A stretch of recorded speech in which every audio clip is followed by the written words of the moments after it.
Y I am not using Truecaller. Almost मेरे circle में जितने लोग हैं उसमें से 90% लोगों के पास ट्रू कॉलर इंस्टॉल है, लेकिन अभी तक मैंने शुरू से, जब से लोग ट्रू कॉलर के बारे में जानना शुरू किए तब से लेकर के अभी तक मैंने कभी भी ट्रू कॉलर इंस्टॉल नहीं किया। लेकिन इसके बावजूद आपके मन में सवाल आता होगा, इतना पॉपुलर एप्लीकेशन है लेकिन मैंने ट्रू कॉलर इंस्टॉल क्यों नहीं किया। अब तो सीनैप भी आ गया है, तो मन में एक सवाल आता होगा, सीनैप वर्सेस ट्रू कॉलर में कौन सा बेहतर रहेगा। सीनैप का इस्तेमाल करें, ट्रू कॉलर का खेल ख़त्म हो गया है, दोनों में मेजर डिफरेंस क्या है, और मैं ट्रू कॉलर का इस्तेमाल क्यों नहीं कर रहा हूँ, और आपको करना चाहिए या नहीं करना चाहिए, इसके लिए आपको पूरा वीडियो देखना पड़ेगा। ये कॉलर आईडी काम कर रहा है, जिसका कॉल आते ही नाम बताता है, उसके पीछे का कॉन्सेप्ट है कि आपका ही डेटा लेकर के, कम्युनिटी बेस्ड डेटा ड्रिवन है, और इसके बाद ये इसका एल्गोरिदम डिसाइड करता है कि सामने से कॉल करने वाला बंदा, अनजान नंबर से जो कॉल आ रहा है वो कौन है, किस नाम से आ रहा है, यूज करने वाला कौन है, ये बता रहा है।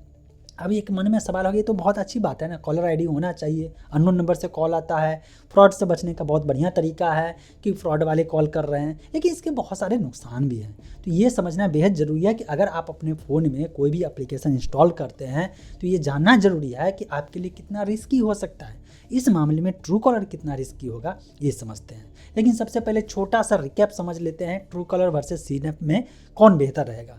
सीनैप सरकार के द्वारा लाया गया, या कह सकते हैं टेलीकॉम ऑपरेटर के द्वारा लाया गया फ्री में कॉलिंग आईडी सर्विस है, या कह सकते हैं कॉलर आईडी है।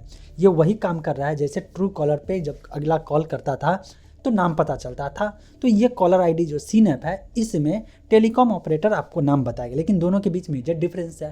और सबसे बड़ा मेजर डिफरेंस ये है कि कॉलर आईडी मतलब सीनैप में जो नाम आएगा वो नाम बताएगा जो सिम लेते वक्त आधार कार्ड से जो केवाईसी किया गया होगा वो नाम बताएगा। मतलब इस नंबर के ओरिजिनल ऑनर कौन है उसका नाम बताएगा, कौन अभी इस्तेमाल कर रहा है वो नहीं, किसके नाम पे ये इशू हुआ है वो बताएगा। लेकिन यहीं पे ट्रू कॉलर यहाँ पे जीत जाता है। इस मामले में सामने से जो कॉल कर रहा है वो अभी इस्तेमाल कौन कर रहा है उस सिम को वो बताता है। सपोज कि मैंने एक सिम लिया और वो सिम मैं अपने फादर के नाम से इशू करवाया, अब मेरे घर में भी है, मैं भी यूज़ कर रहा हूँ, मेरे फैमिली में और मेंबर भी यूज़ कर रहे हैं, और सारे के सारे सिम इशू हुआ है मेरे फादर के नाम पे।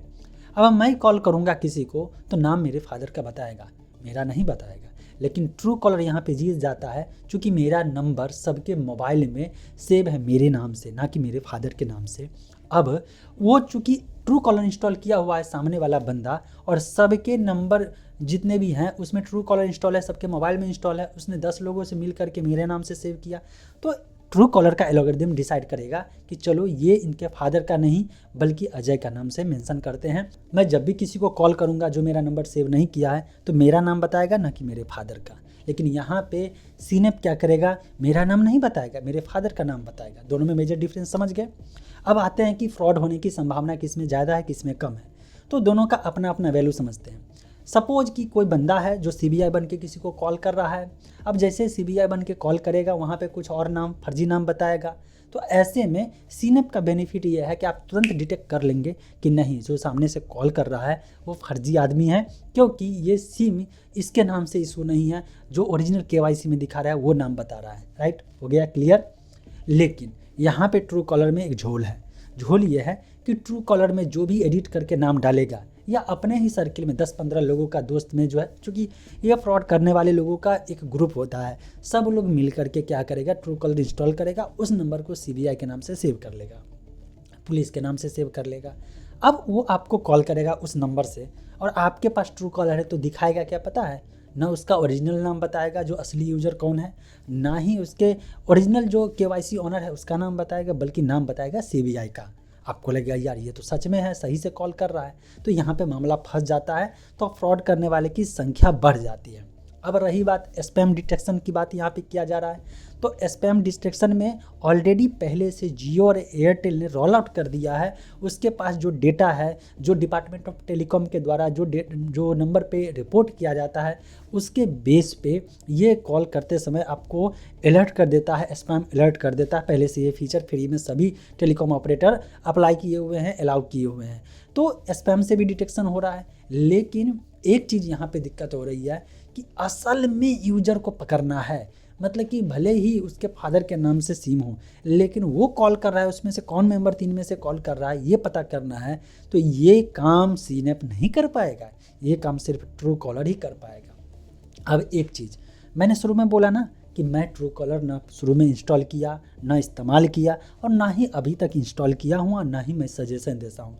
इसके पीछे रीज़न आपको जानना पड़ेगा। इसके पीछे सिंगल एक रीज़न है कि ट्रू कॉलर को सारे परमिशन आप देते हैं, आपका सारा डेटा ट्रू कॉलर के पास है। कल के डेट में ट्रू कॉलर का डेटा अगर लीक होता है तो समझिए आपका डेटा लीक हो गया। और हो सकता है ट्रू कॉलर बैक एंड में क्या क्या डेटा आपका ले रहा हो, चूँकि आपने परमिशन दे दिया है। और भारत सरकार कितना ज़्यादा स्ट्रिक्ट है ये तो आपको मालूम है। डेटा इंडिया का कितना सस्ता हो गया है लोगों के लिए। आपका डेटा, पर्सनल डेटा ले करके ओपन मार्केट में सेल होता है और सरकार इस पर कुछ भी एक्शन नहीं ले पा रहा है, सिर्फ कागजी हो जाता है लेकिन एक्शन कुछ नहीं दिखता है। जिसके कारण से ट्रू कॉलर इंस्टॉल करते हैं तो ये रिस्क मान के आप चलिए कि कल के तारीख में अगर ट्रू कॉलर का डेटा लीक होता है या किसी का भी डेटा लीक होता है तो आपका इन्फॉर्मेशन इस तरह से, एक तरह से समझ लीजिए कि ब्लैक की दुनिया में कह सकते हैं या डार्क वेब की दुनिया में कह सकते हैं, वहाँ पे आपका डेटा फ्री में मिल जाएगा या आपका डेटा सेल होना शुरू हो जाएगा। इस चीज़ से बचना है तो ट्रू कॉलर ही नहीं, ट्रू कॉलर जैसे कोई भी एप्लीकेशन है उसको इंस्टॉल नहीं करिए, सीनैप के भरोसे रह सकते। इतना तो आपको पता है कि ओरिजिनल में कौन किसके नाम से सिम है, जो कॉल कर रहा है वो किसके नाम पे रजिस्टर्ड है। कल के तारीख में कोई फ्रॉड होता है तो इसके लिए आप पुलिस कंप्लेंट करेंगे, एफआईआर करेंगे तो आपको ओरिजिनल नाम तो पता रहेगा, उसके नाम से एफआईआर कर सकते हैं। अब आप बताइए आपके लिए सीनैप सही है या ट्रू कॉलर चाहिए ही चाहिए।